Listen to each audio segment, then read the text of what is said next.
تو ایک شخص ابراہیم بن ادم رحمہ اللہ کے پاس آیا اور کہتے ہیں کہ میں بہت زیادہ گناہوں میں ہوں اور اللہ نے مجھے بڑے احسانات اور نیکیاں کی بھی ہیں، بٹ میں گناہوں کو چھوڑ نہیں پا رہا، کوئی سلوشن بتائیں، کوئی ٹپ بتائیں، کوئی میل ڈیل نکالیں، کیا کروں میں؟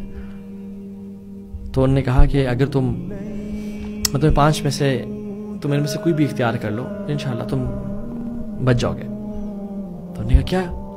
خوش ہو گیا۔ انہوں نے کہا کہ اگر تم گناہ کرنا چاہتے ہو نا تو جو اللہ نے تمہیں رزق دیا نا اس سے کھانا چھوڑ دو، پھر گناہ کر لو۔ تو کہتا ہے کہ یہ کیسے پاسبل ہے؟ ہر چیز اس نے مجھے دی ہے، وہ رزاق ذو القوت المتین، یہ تو میں نہیں کر سکتا، ہر چیز میں اس کی کھا رہا ہوں، اس کا سانس بھی اس کا لے رہا ہوں۔ تو نے کہا اچھا یہ نہیں کر سکتے، چلو پھر ایک اور کام کرو کہ جب بھی تم گناہ کرنے لگو نا تو اس کے ڈومینین اور مائٹ، اس کے بادشاہ سے نکل لے گناہ کرو، کیونکہ اتنا عجیب بات ہے نا کہ اس کے زمین پہ ہی تم گناہ کرو۔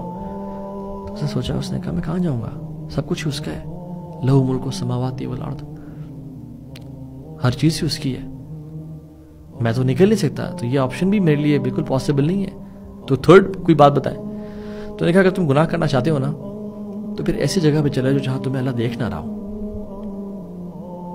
وہ سوچ شروع ہو گیا، کہتے ایسی بھی کوئی جگہ نہیں ہے، بٹ میں گناہ تو کرنا چاہتا ہوں، میں نکل نہیں پا رہا، مجھے کوئی اور بتائے۔ تو کہتے ہیں کیسے ہو سکتا ہے کہ تم اس کے دیے رزق سے کھا رہے ہو، اس کی زمین پہ رہ کے وہ تمہیں دیکھ رہے ہیں اور تم گناہ کرو؟ نے کہا اچھا فورتھ آپشن کیا ہے؟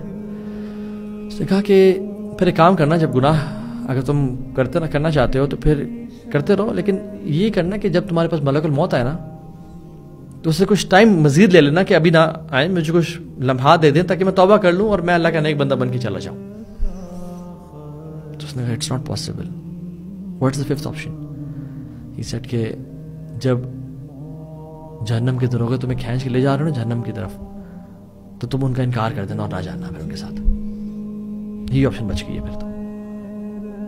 اس نے کہا یہ تو بھی نہیں کر سکتا میں۔ کہتے تم جب رب کی زمین پہ رہ رہے ہو، رب کا کھا رہے ہو، رب کا سانس لے رہے ہو، رب تمہیں دیکھ رہا ہے، تم ملک الموت کو بھی انکار نہیں کر سکتے ہو، تم جہنم میں جانے کا بھی جب انکار نہیں کر سکتے ہو، تو پھر تمہیں کیا حیا نہیں آتی کہ اس رب کا سب کچھ کھانے پینے کے بعد اسی کی نافرمانی کرتے ہو؟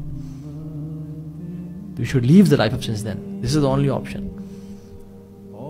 And then اس کو جب یہ thought provoking questions سے سنے تو اس نے پھر گناہوں کی لائف کو چھوڑ دیا الحمدللہ۔